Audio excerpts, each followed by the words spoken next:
ప్రేమించి పెళ్లాడిన భార్య ప్రవర్తన పైన అనుమానం పెంచుకున్న ఓ భర్త కిరాతకుడిగా మారి ఆమెనే అత్యంత దారుణంగా హతమార్చాడు.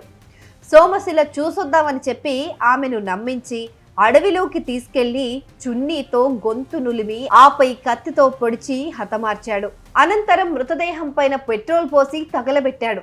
నాగర్ కర్నూలు జిల్లా పెదకొత్తపల్లి మండలం సాతాపూర్ మారేడు మానుదిన్నె అటవీ ప్రాంతంలో 4 రోజుల క్రిందట జరిగిన ఈ ఘటన నిందితుడి లొంగుబాటుతో వెలుగులోకొచ్చింది.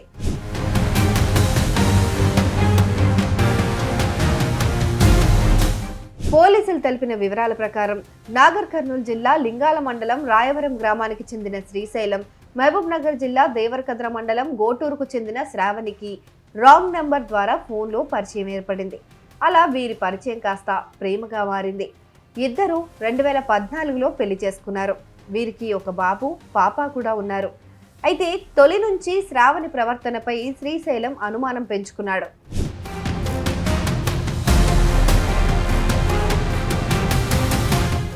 మరోవైపు భర్త తాగి హింసిస్తున్నాడనే కారణంతో పెళ్లైన కొంతకాలానికే శ్రావణి తన భర్తను వదిలేసి వెళ్లిపోయింది.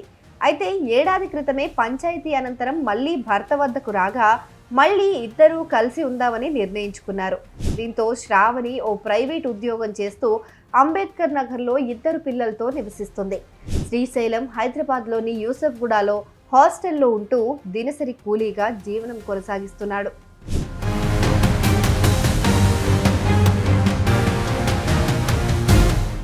అయితే శ్రావణి తరచూ ఫోన్లు మాట్లాడుతుందని, చాటింగ్ చేస్తుందని శ్రీశైలం అనుమానించాడు.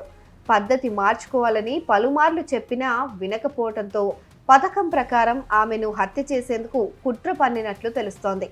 ఈ నెల 21న హైదరాబాద్ నుంచి మహబూబ్ నగర్కు చేరుకున్నాడు.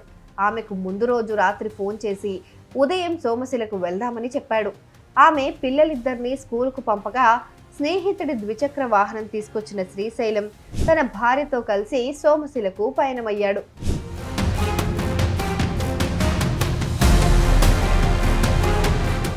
పెదకొత్తపల్లి మండలం సాతాపూర్కు చేరుకున్నాక సీతాఫలం పండ్లు ఉంటాయని చెప్పి భార్యను సమీపంలోని అడవిలోకి తీసుకెళ్లాడు. అక్కడే చున్నీని ఆమె మెడకు చుట్టి గొంతు నులిమి హతమార్చాడు. ఆ తర్వాత వెంట తెచ్చుకున్న కత్తితో పలుమార్లు ఆమెపై పొడిచాడు. భార్య మృతి చెందిందని నిర్ధారించుకున్నాక వెంట తెచ్చుకున్న పెట్రోల్ కూడా పోసి తగలబెట్టి అక్కడి నుంచి పరారయ్యాడు. అయితే తన కూతురు కనిపించట్లేదని శ్రావణి తండ్రి చంద్రయ్య మహబూబ్ నగర్ 2 టౌన్ పోలీస్ స్టేషన్లో ఫిర్యాదు చేయడంతో పోలీసులు మిస్సింగ్ కేసు నమోదు చేసి విచారణ చేపట్టారు. అంతలోనే శ్రీశైలం లింగాల పోలీస్ స్టేషన్కు వెళ్లి లొంగిపోవడంతో హత్యోదంతం వెలుగులోకొచ్చింది. అక్కడి పోలీసులు ఇచ్చిన సమాచారం ఆధారంగా పెదకొత్తపల్లి పోలీసులు నిందితుడిని అదుపులోకి తీసుకుని విచారిస్తున్నారు.